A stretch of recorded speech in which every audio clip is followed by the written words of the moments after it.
So the other day, my mother and I were at Walmart in the garden center. She was wanting to buy some trees, and they were marked 50% off.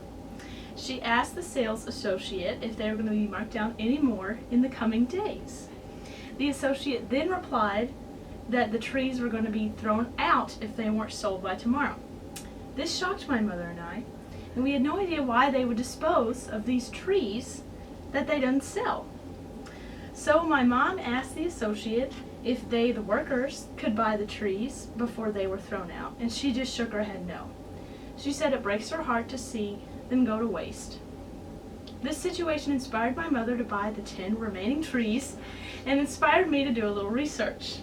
I found that this not only happens at Walmart, but at stores that you shop at regularly. The issue of merchandise waste has been kept behind the scenes for so long and needs to be stopped. There are many other circumstances where this happens, and there are many other ways to find a solution. These big box retailers, including Walmart, are merely profit-oriented. Walmart's garden center is supplied through contract and local growers. The situation goes like this. Walmart gets the plants from a nursery and sells them for, say, $10.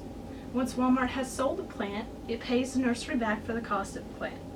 In other words, the plants are carried by Walmart on what is called consignment, which is an agreement to pay the supplier of the goods after they're sold. And only those that cross the checkout scanner does Walmart have to pay for. If Walmart sells the plant for less than what it costs, they still have to pay the nursery back the original cost. Sometimes the simple solutions are complicated by the world of business. Walmart can't exactly donate the plants because they aren't really theirs to donate. They still belong to the nursery. Another issue with donating Walmart store-labeled items is their return policy. Often people receiving the merchandise return it to the store to get money they never spent.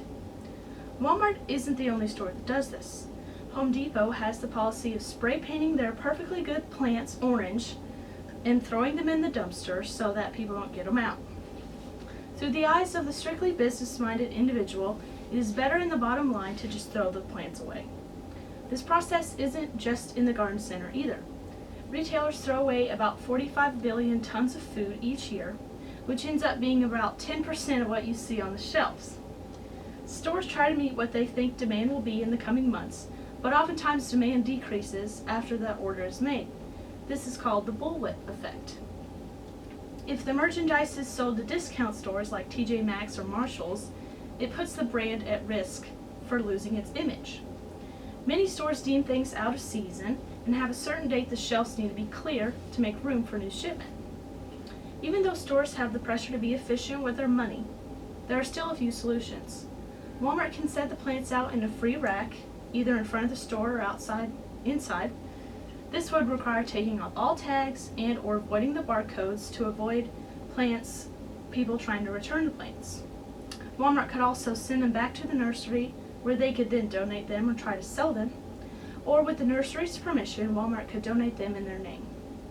An organization called Plant with Purpose works in 6 countries to restore the environment and equip farming families with trees and plants.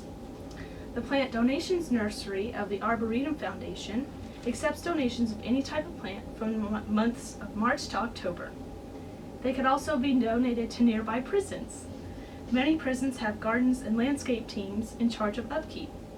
If the trees and plants were donated to the prisons, it would boost morale, and Walmart wouldn't have to worry about people returning them or selling them.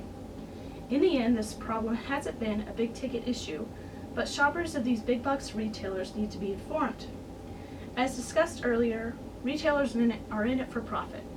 The business-minded individuals need to be reminded that waste is not okay. They need to know we are holding them socially responsible. It is up to us, the shoppers, to let the owners of these stores know that we are tired of them throwing goods out. We are knowledgeable people and know that there are places these goods can be taken besides the landfill. In a world that is running out of space to put our trash, there is no sense in throwing away something that is still useful. And when it comes to trees, a Greek prophet once said, "A society grows great when old men plant trees whose shade they know they will never sit under."